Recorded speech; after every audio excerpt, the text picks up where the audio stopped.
శ్రీనివాసరావు గారు, ధ్యానం అనేది మీకు ఎప్పుడు పరిచయం అయింది? దేని వలన ఈ ధ్యానంలోకి వచ్చారు మీరు? నేను 2008లో నాకు ధ్యానం తెలిసింది.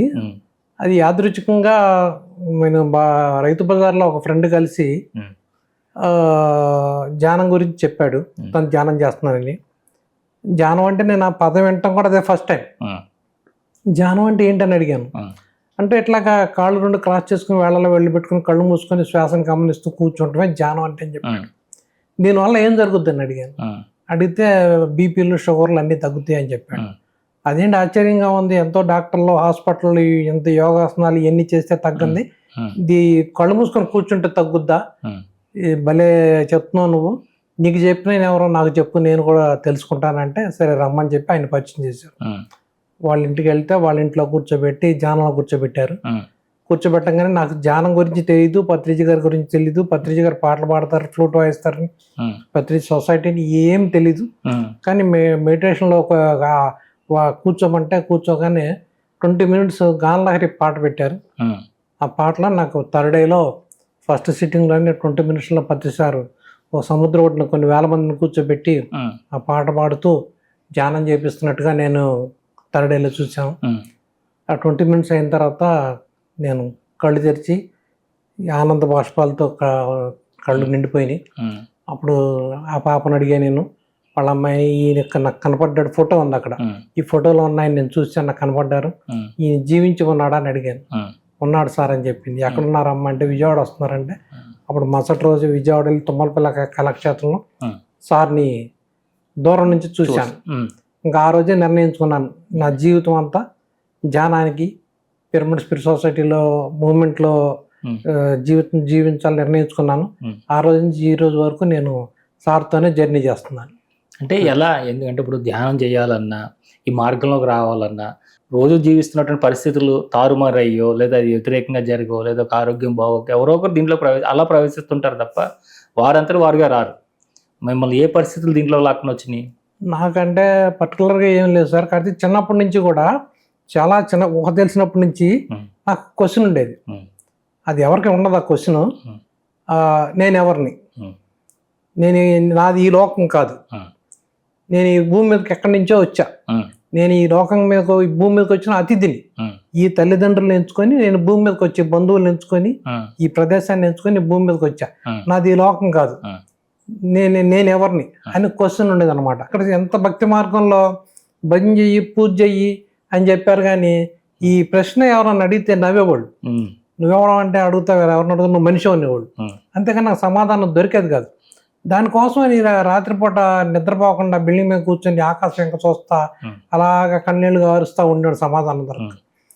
నాకు ఇక్కడ ధ్యానంలోకి వచ్చిన తర్వాత పత్రిసారి మాటల్లో, నువ్వు దేహానివి కాదు నాయన, ఆత్మవి, ఈ లోకమే కాదు ఎన్నో లోకాలు ఉన్నాయి, నువ్వు ఇప్పుడే కాదు ఎప్పటి నుంచో జీవించవు, ఎప్పుడో ఉన్నావు ఆత్మరూపంలో, ఇప్పుడు ఈ దేహంలో ఉన్నావు, ఒకప్పుడు ఇంకో రూపంలో ఉన్నావు అని నాకు సమాధానం దొరికింది.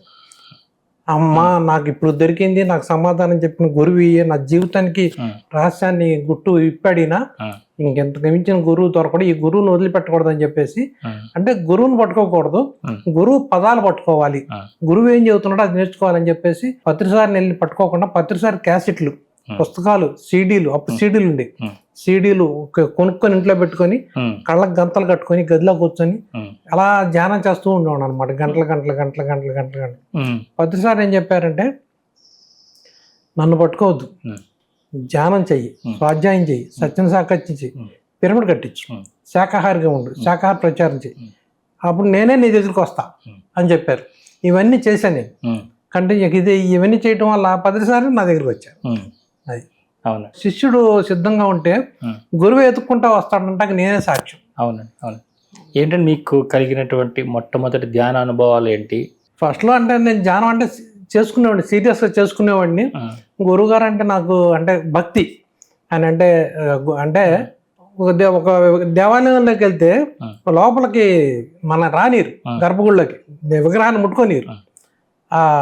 అమ్మో జాగ్రత్తగా గురువు గారు, ఆ పంతులు గారే వెళ్తారన్నమాట. అటువంటిది ఈ గురువు గారిని నేను తాకుతున్నాను, ముట్టుకుంటున్నాను, సందేశాలు వింటున్నాను, కలియుగ దైవాన్ని నేను తాకుతున్నాను అనే ఆనందంతో ఉండేవాడిని. ఆ తర్వాత ఇంత గురువు దొరికినందుకు గురువు నేను ఇంకా ఎక్కువగా సాధన చెయ్యాలి, గురువుని అని నేను బాగా ఎక్కువ సాధన చేసేవాడిని. అట్లాగే ఇక ఈ క్రమంలో ఎక్కడన్నా పిరమిడ్ ఉంటే అప్పుడు నేను పిరమిడ్ కట్టలా, ఎక్కడ పిరమిడ్ ఉంటే ఆ పిరమిడ్లో కూర్చొని గంటలు ధ్యానం చేసి ఇంటికి వచ్చేవాడిని. ఆ తర్వాత నాకు 400 గజాల స్థలం ఉంది పక్కనే. ఆ స్థలంలో నేనెందుకు పిరమిడ్ కట్టకూడదు, సమాజానికి నేనెందుకు ఆ స్థలాన్ని ఉపయోగించకూడదు? అది నేను ఎప్పుడో 20 ఏళ్ళకో 25 ఏళ్ళకో నేను బిల్డింగ్ కడతా, అప్పుడు దాకా అది ఖాళీగా పిచ్చి మొక్కలు మొలిచి ఆ డిస్టర్బెన్స్ గా ఎందుకు కాంపౌండ్ వాళ్ళు కట్టించి మట్టి తోలిచ్చి ఇంకా మంచి గార్డెన్ పెంచి ఒక పిరమిడ్ కట్టిస్తే నేను ధ్యానం చేసుకోవచ్చు, నలుగురు ధ్యానం చేసుకోవచ్చు అనే ఉద్దేశంతో సొంత డబ్బులతో సొంత స్థలంలో పిరమిడ్ కట్టించాను. పిరమిడ్ కట్టించిన తర్వాత నేను పిరమిడ్ కట్టిస్తున్నాను సారు ఎర్రన్ ప్రసాదరావు గారి ఇంట్లో ఆ రోజు ఒక రోజు స్టే చేశారు. నేను ఊరికి వెళ్తే ఆ రోజు సార్ని యాదృచ్ఛికంగా కలవటం జరిగింది. సారు ఇప్పుడు ఎందుకు వచ్చావా ధ్యానాలకు అంటే, నా టైం వచ్చింది సార్, ఇప్పుడు నేను వచ్చానని చెప్పాను. సరే నీ పిరమిడ్కి నేను వస్తాను ఓపెనింగ్కి అని చెప్పి నాకు మాట ఇచ్చి, నేను పిలవకుండానే ఆయనే ఒకరోజు రాత్రి ఫోన్ చేసి రేపు మార్నింగ్ మీ ఇంటికి వస్తున్నాను పిరమిడ్ ఓపెనింగ్ అని చెప్పి సారే వచ్చి పిరమిడ్ ఓపెనింగ్ చేసి వెళ్ళారు. ఎందుకు కట్టించావు పిరమిడ్ అని అడిగారు. సార్ నాకు తెలియదు సార్, ఏదో కట్టాలనిపించింది కట్టాను సార్ అంటే, నేను చెప్తా నువ్వు పిరమిడ్ కట్టించడం వల్ల స్వర్గంలో సీట్ రిజర్వ్ చేసుకున్నావు, నువ్వు నీకు తెలియకుండా నన్ను గొప్ప పని చేసావు నువ్వు అని చెప్పేసి అన్నారు. నాకు చాలా సంతోషం అనిపించింది, ఇంత గొప్ప పని చేశానని చెప్పేసి. ఇక ఎంతసేపు నేను పిరమిడ్లోనే ఉండేవాడిని. ఇక పొద్దున్న లేస్తే టిఫిన్ చేసి పిరమిడ్లోకి వెళ్ళిపోయింది, నైట్ టిఫిన్ భోజనం చేసి అక్కడ పడుకునేవాడిని. అది పిరమిడ్లో చాలా అనుభవాలు పొందాను, నేను చూశాను. పిరమిడ్లో గ్రహాంతరవాసులను చూశాను, ఫ్లయింగ్ సాసర్స్ చూశాను, మెసేజ్లు చూసుకున్నాను. ఎలా కూర్చుంటే ఒక 12 అవర్స్ 8 అవర్స్ 12 అవర్స్ 10 అవర్స్ కూర్చునేవాడిని. ఒక్కోసారి సిక్ అయ్యేవాడిని, సిక్ అయితే హాస్పిటల్కి వెళ్ళేవాడిని కాదు, పిరమిడ్లోకి వెళ్ళి పడుకునేవాడిని. పడుకుంటే ట్రాన్స్లోకి వెళ్ళిపోయాడు. ఆ ట్రాన్స్లో ఏవో మాట్లాడినప్పటి లైవ్లో చూసేవాడిని. ఫ్లయింగ్ ఏలియన్స్ చూశాను, వాళ్ళతో మాట్లాడేవాడిని. అబ్బా పిరమిడ్లో ఇంత గొప్ప అనుభవాలు ఉంటాయి, ఆ పిరమిడ్ అనేది అసలు ఎందుకోసం కట్టాలని అప్పుడు తెలిసింది నాకు. పిరమిడ్ అంటే ఏదో కట్టించామని కాదు, దానిలో సాధన చేయాలి, దానిలో అనుభవాలు పొందాలి. అసలు పిరమిడ్ అంటే సామాన్య విషయం కాదండి. పిరమిడ్లో మామూలు బయట ధ్యానం చేసేదానికి పిరమిడ్లో ధ్యానం చేసేదానికి ఏంటి తేడా అంటే, పిరమిడ్లో ధ్యానం చేస్తే 3 రెట్లు అంటారు కదా, 30 రెట్లు తేడా ఉంది పిరమిడ్లో ధ్యానం చేయడం వల్ల. తెలియదు, సమయం తెలీదు. ఆ ట్రాన్స్లోకి వెళ్ళిపోయి అబ్బా ఎన్ని వింతలు చూసేవాడినో, ఎన్ని లోకాలు చూసేవాడినో, ఎంతమంది ఫ్లయింగ్, ఇప్పుడు ఏదో పుస్తకాల్లో చదువుతాం, లైవ్లో చూసేవాడిని. అంటే అవన్నీ మీరు చదవడం వల్ల మీకు అలా ఊహలు వచ్చినాయేమో అనుకునేవాడిని. అప్పటికి నాకు అంత నాలెడ్జ్ లేదు, అప్పుడు పుస్తకాలు చదివేవాడిని కాదు. ఆ తర్వాత పుస్తకాలు చదువుతున్న అందుతోంది ఈ నాలెడ్జ్. మొదటి ఎక్స్పీరియన్స్ ఏంటండి మీకు? మామూలుగా నాకు ఒకసారి సిక్ అయ్యాను, ఏది పిరమిడ్ కట్టినప్పుడు నేను సిక్ అయ్యి డాక్టర్ దగ్గర వెళ్ళకుండా బాగా 6 నెలలు మంచాన పడ్డా. అదే తగ్గుద్ది ఏదో తగ్గుద్ది, కానీ పిరమిడ్లోకి వెళ్ళి పడుకుంటే రాత్రి 1 గంట 2, 3 ప్రాంతాల్లో లేచి కూర్చొని ధ్యానం చేసేవాడిని. ఆ గోడకు అనుకొని కూర్చొని ధ్యానం చేయాలి. అప్పుడు ట్రాన్స్లోకి వెళ్ళిపోయాడు. ట్రాన్స్లోకి వెళ్ళిపోయిన తర్వాత నాకు తెలియకోకుండా ఒక సినిమా చూసినట్టు చూసేవాడిని. పెద్ద పెద్ద సినిమాలో చూపించినట్టు ఫ్లయింగ్ సాసర్స్ అది దిగి దాంట్లో పెద్ద పెట్టుకుని ఏలియన్స్ అది దిగి వాళ్ళు మాట్లాడుకుంటాం అవన్నీ చూసేవాడిని. తెల్లారి నాకు అది ఏంటి, నాకు ఏది కనపడింది రాత్రి అని అప్పుడు ఊహించుకున్నాను అనమాట. అట్లాగా కనపడాయి అనమాట. అంటే ఇందుకు ఒకసారి అయితే లైవ్ పొడుకుంటాకి వెళ్ళిన, వేసవకాలం మండిపోతుంది, పొడుకుంటాకి వెళ్తే మా ఆవిడ నేను రాత్రి 12 అయింది, రోడ్డు మీద అందరు తిరుగుతానే ఉన్నారు. పెద్ద సౌండ్తో అనే హెలికాప్టర్ దిగినట్టు సౌండ్ వచ్చింది. ఏంట్రా బాబు ఇంత సౌండ్ వస్తుందని చెప్పేసి పిరమిడ్ నుంచి డోర్ తీసుకొని ఆవిడ లేపుకొని బయటకు వచ్చేసాను. ఆవిడ కనపడలా సౌండ్, నాకు కనపడి బయటకు వచ్చేసి నాకు లేదు. మళ్ళీ చూస్తే ఆ సౌండ్ లేదు. అప్పుడు నాకు అర్థమైంది, అంటే గ్రహాంతరవాసులు పిరమిడ్లు కట్టించిన దగ్గర వాళ్ళు రావడానికి పిరమిడ్లు ఏకైక ఏరోడ్రామ్స్, మన ఏరోడ్రామ్స్ అట్లాగే పిరమిడ్లు ఉపయోగించుకుంటారు అనేది గ్రహాంతరవాసులు దేవతలు అందరూ కూడా, సూక్ష్మ శరీరదారులు అందరూ కూడా పిరమిడ్లు అలా ఉపయోగించుకుంటారు. అందుకోసం పిరమిడ్లు కట్టాలి, అందుకోసం ధ్యానం చేయాలి. అందుట్లో భాగంగానే పిరమిడ్లో పడుకుంటే ఆటోమేటిక్గా హీలింగ్ జరుగుతుంది. కానీ దానికన్నా హై ఫ్రీక్వెన్సీ మన హిమాలయాల్లోకి వెళ్ళి తపస్సు చేసి ధ్యానం చేస్తే ఏ అనుభవాలు పొందుతామో, పిరమిడ్ కట్టించుకొని పిరమిడ్లో కూర్చొని ధ్యానం చేస్తే అనుభవాలు పొందుతాం. అది నేను పొందాను. ఆ సౌండ్ ఈయన బయటకు వచ్చేసాను. బయటకు వచ్చిన చూస్తే మళ్ళీ వెళ్ళి చూస్తే ఆ సౌండ్ లేదు, అక్కడ ఎవరు లేరు. కానీ అంత సౌండ్ తప్ప నాకు అర్థమైంది ఏంటంటే గ్రహాంతరవాసులు వచ్చారు. పిరమిడ్ ఎక్కడ ఉంటే అక్కడ యాంగిల్ నుంచి దిగుతారనమాట.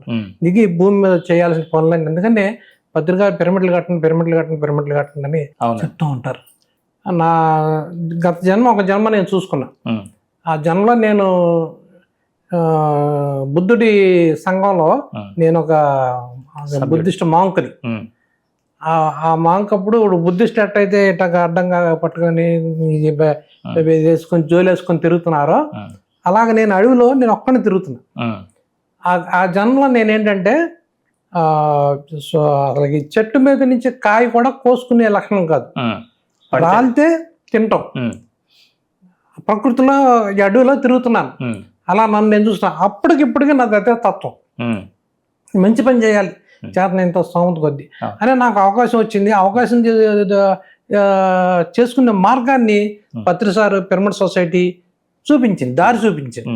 నాయన పిరమిడ్ కట్టు, 10 మంది ధ్యానం చెయ్యి చెప్పి, పిరమిడ్లు తయారు చెయ్యి, శాఖాహార ప్రచారం చెయ్యి, ఆ మిత్రత్వాన్ని పెంచుకో, నిన్ను చూసి ఇంకా 10 మంది తయారవ్వాలి, 10 మంది అంటే బుద్ధుల సంఘం రావాలి, మైత్రి బుద్ధుల సంఘం రావాలి, శాఖాహార సంఘం రావాలి అని అట్లాగా దానికి నేను సద్వినియోగం చేసుకున్నా ఆ కాన్సెప్ట్ని.